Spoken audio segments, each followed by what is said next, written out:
Hey everyone, Lincoln here for an episode of Tokens and Heft. This week we're taking a look at Cash and Guns, one of my favorite little party games that's come out. Actually, not even recently. I think it's been out for a little while. It might be out of print right now, if I remember something I remember being told. But yeah, Cash and Guns. This little box has a ton of fun inside. The point of Cash and Guns is you and your friends are bank robbers or thieves of some kind, and you're all breaking up, or not breaking up, but divvying up your the money you stole after the heist. And you do that with... No, it would have been a better reveal with these not there. You do that with a bunch of foam handguns. Now, if you bought this game, if you live in Europe or you buy a non-American version of the game, these are all black. But the way America works, guns have to be safety orange, and they figured why not make it all one color. Usually they just have to have the tip, but that would be increased production costs. You get a bunch of revolvers. You get 6 revolvers in here.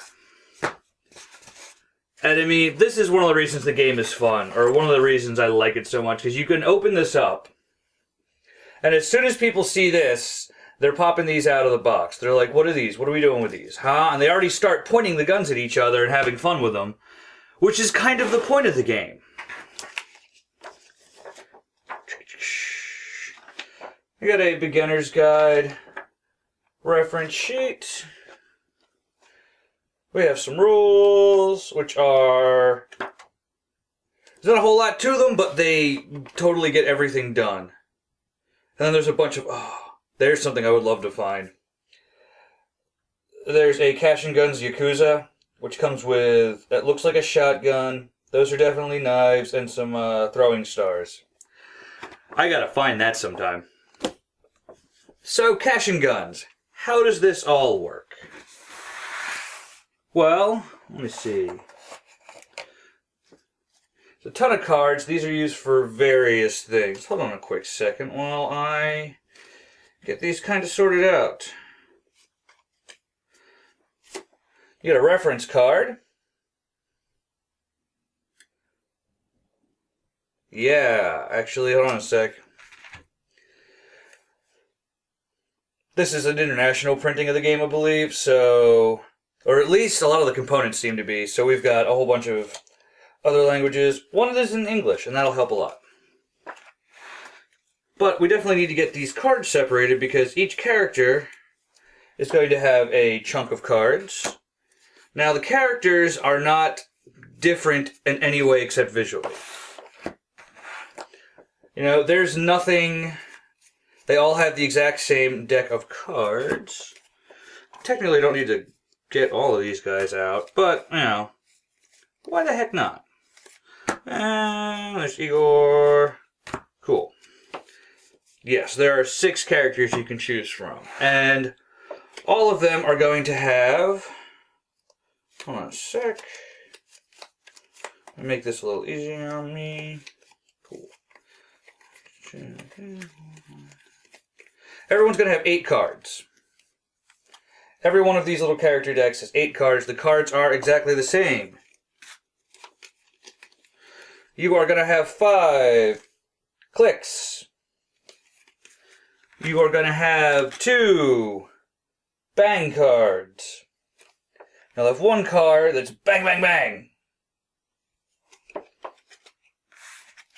That's the exact same for all the characters. You know, and it's... The order you use them in is kind of what matters the most. And the rest of these cards are used for variants. Which I love playing with all the variants. Or the ones they give you cards for, at least. So, let's get some of this stuff out of the way. How does this game work? Well, let me get the rest of this stuff out. Everyone takes a character stand-up. Man, all this junk fell over. Hold on a sec. I'm going to finish getting everything out, and then we'll do a jump cut. So, at the beginning of the game, everyone's going to choose the character they want. They're going to get the corresponding deck of 8 cards. Everyone's going to get their own foam gun. And I don't know if you're going to be able to tell, really, but they are kind of embossed with HANDGUNS, which is a little nice touch. So, once everyone's got all of that, you also need to put out the wound markers and the shame markers. We'll go over those in a minute. First thing you do in a round is you flip over the first 5 of these.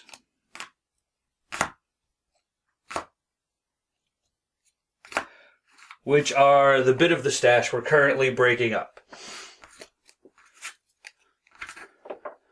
There are, 5,000, 10,000, 20,000. I think that might be it. There might be slightly higher denominations. But we put the 5 of these out. This is currently what we're trying to divvy up. So now, everyone chooses which one of these cards they would like to use. So, early on the first round, I usually don't try and shoot anyone. You go with a click. Then everyone's guns have to be not necessarily on the table, but they can't be in your hand. I've had a friend who, every so often, someone likes to stick it inside their coat pocket and then all of a sudden just draw it real quick.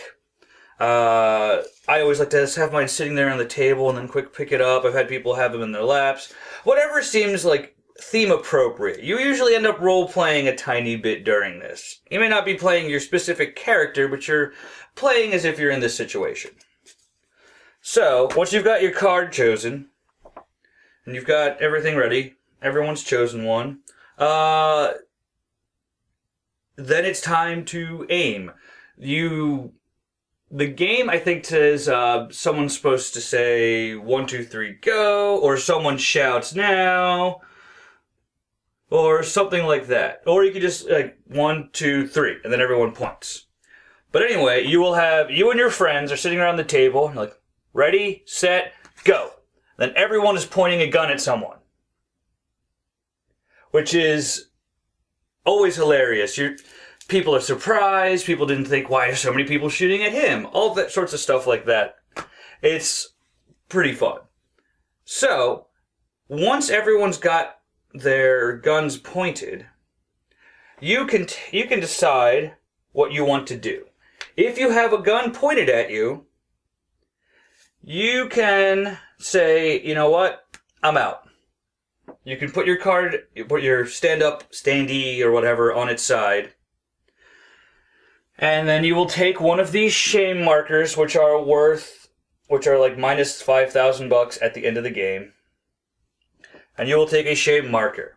But that means no matter what those people pointing their guns at you had loaded, you won't get hit.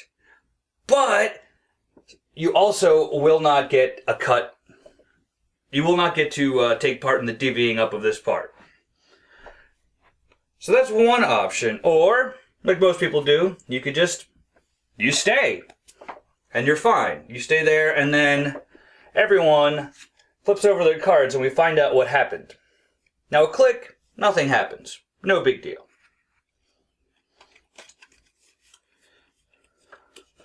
On a bang, you have shot whoever you're pointing at. And they will take one wound marker. You can take, once you're hit the third time, you're done. So you can only take 3 hits. Now the bang bang bang is a special thing. You see, often it will happen often you'll have one of you pointing a gun, or 2 people will actually be pointing at each other.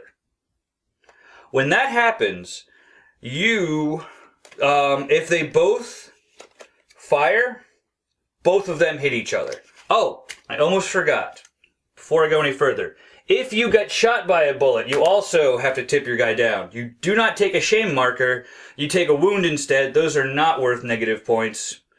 But you still don't get to You don't get any of this part of the cut. So, if two people both use their bang cards on each other, both of them get knocked down, neither of them gets to do anything, they just shot each other at the same time, essentially. Now, if you've got a bang, bang, bang card, and you only get one of these per game, if this is what you played, then you beat them. In terms of timing, bang, bang, bang always goes first.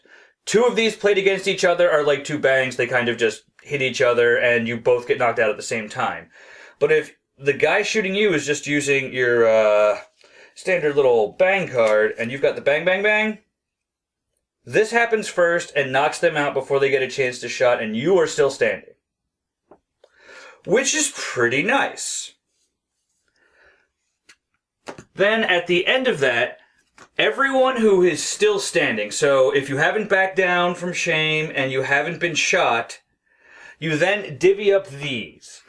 Now the way you divvy it up is it's not equality so much as every single person who's still standing has to have one piece. Not necessarily, they all have to get one of the bills. It's kind of weird calling them bills because they're cardboard, but that makes it 1,000 times easier. Paper money would be awful. Paper money would be so awful in this game. But yeah, everyone has to get at least one of the bills that is out. And if you can't figure out who to divvy up, so like say 3 people were left standing and nobody thought it was fair that anyone got the 20,000s, these just stay out and then get added to the next round of 5 more. So I'll show that. See, that happened. No one wanted those. 2, 3, 4, 5. So now there's 7 bills being split up as opposed to just the 5 that you would normally have. And then hopefully this will be a little easier to divvy everything up. Now that, you play through this until there's only one person left standing, or until you do 8 rounds, because after that everyone's out of ammo. And then you just see who has the most money. And that's it for the rules, the basic rules. And it's a lot of fun. It's a game that people kind of just, it's weird at first, but they kind of grasp the concept after a round or two. You kind of get it. Everyone's having fun. Everyone's pleading with other people. There are people trying to make little alliances or little deals behind each other's backs. It's a lot of fun. Now, I mentioned variants. First thing is, I guess I'll go over, there are a set of powers. Now there's 1, 2, 3, 4, 5, 6, 7, 8, 9. There are 10 of these, and you deal them out randomly. So you're not going to have the same ones all the time. And I need to grab the rule book real quick because they do not give you descriptions on the cards. They just tell you what, just give you like kind of an icon so you remember. And I'm not doing them in any order. Start off with the kid. The kid's pretty cool. The way this works is when everybody is pointing their guns at each other, he waits until everyone's pointed their guns and he knows who everyone's aiming at, then he gets to select his target.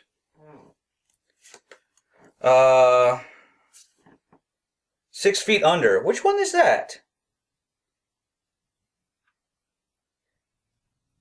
Ha! You are a shareholder of the Undertaker, so for every opponent that is dead at the end of the game, you get an extra 10,000 bucks. Dragon skin. This is pretty self-explanatory. You can take... Actually, no. It's not what I thought it was. Dragon skin means that...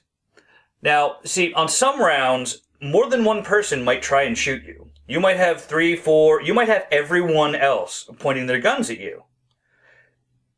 At this point, I forgot to mention, these stay face down until you use them, or start using them. Some of them are passive, some of them are one-time use. This is one-time use. You use this, and say you got shot with 4 or 5 different people, or by 4 or 5 different people, and they all used actual bullets, none of the click cards. You can use this power, and it only counts as 1 wound. That's really awesome. As a bonus, if you don't use this card at all, you get an extra 10,000 bucks at the end, which is pretty sweet. You don't need it anymore is awesome. If you kill someone, you get to take their gun and the remaining bullet cards they have. You have to keep the bullet cards separate. You can't just mix them all into one gun, but you're essentially dual wielding now. It's so much fun. Let me make sure that is right?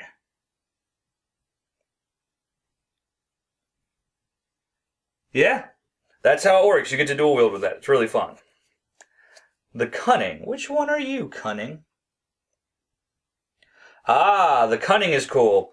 Where the kid gets to pick his targets after everyone else has. This guy gets to wait until everyone's aimed and picked their bullets and everything. Once he knows how the entire tactical situation looks, that's when he gets to choose his bullet card, which is really cool. It helps a lot. This is my favorite card in the entire game. This is the Insane. Basically, at any point during the game, you flip this up so they can see that you've got the grenade. And what this represents is your player is holding a live active grenade during the game. When you flip the card over, it kind of represents you pulling the pin. And what happens is if you die, everyone gets hit for one. Yes, that's correct. So or is it die or if I shoot you? It's just if I get shot at all. Everyone on the table will take one wound. I love this card. The Unbreakable. This is what I got confused with something earlier. This just means you can take 4 hits before dying instead of 3. Super Coward. Instead of these being minus 5,000 at the end of the game, they're each worth plus 5,000 for you. It does not even hurt. Oh, this is good. That means if you're wounded or shamed, you back down, you still get to take part in the split, which is nice. The Specialist can use their bang, bang, bang twice per game. And that's all 10 of these special cards. There's not a whole lot of them. They drastically change the game and really spice it up and make it fun. Speaking of spicing the game up and making it fun, we've got one more little variant that we've got materials for in the box. That is choosing between, we've got gangsters versus cops. They've got a different name for it, but it's more or less there's a police officer's trying to infiltrate our little gang. So before the game starts, you shuffle up and deal these all down face down. Most people will get a gangster card. One person, and you use all the cards every time, so it's possible that no one's a police officer sometimes. But there we go. One person, hopefully, will be the police officer. And of course, you can mess with the deck so that you're guaranteed to have one. Now, for most of the game, it's not really going to matter. Well, not for most of the game, but I mean, you keep your role secret, of course, and there's not really a great way to find out who the heck the police officer is. But what you do is, at the end of each round, the telephone card is passed around under the table where no one can see it. And it's being passed along. If they want to, the police officer, while passing the card, can flip it over. They're the informant. So this is basically, once they've done this, they've called the cops. The way that works is, normally it goes around the table. If it comes back like this, you just put it down, next round. This one, when you get the card and put it back, or once everyone's got a chance to manipulate it, and it comes back face up, then we start using these cards. At the end of the first round, after that's been revealed, you flip it down. Hold on a second. I've got a camera that has zoom and everything. I may as well try that out, I guess. Whoa. Cool. So, I mean, this isn't exactly the best placement for a setup game, but it'll do the job. So you flip that down. At the end of the next round, if you haven't found out who the police officer is, you flip the next one, and if you do 3 rounds, let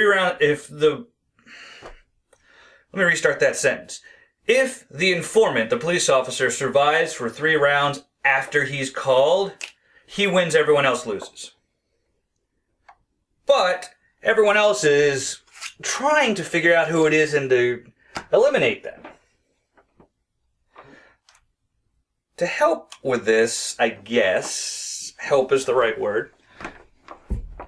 Once the cops have been called, you take all the remaining shame markers that have not been taken by anyone and flip them over. If you've already got some from before, you leave them orange side up.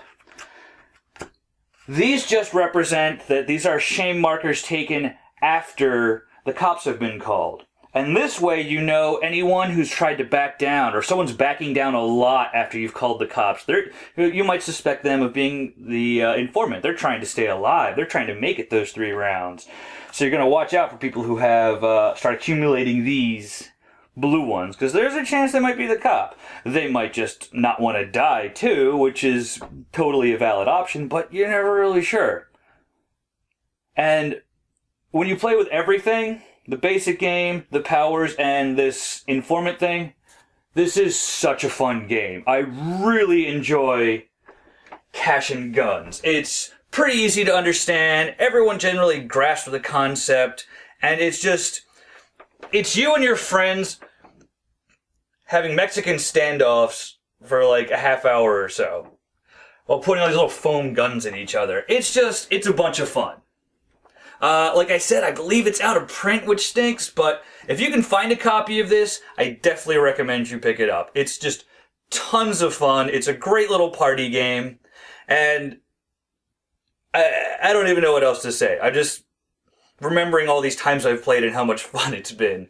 So yeah, I guess you could say I highly recommend the game. This has been Lincoln for Tokens and Heft. I will talk to you guys next week.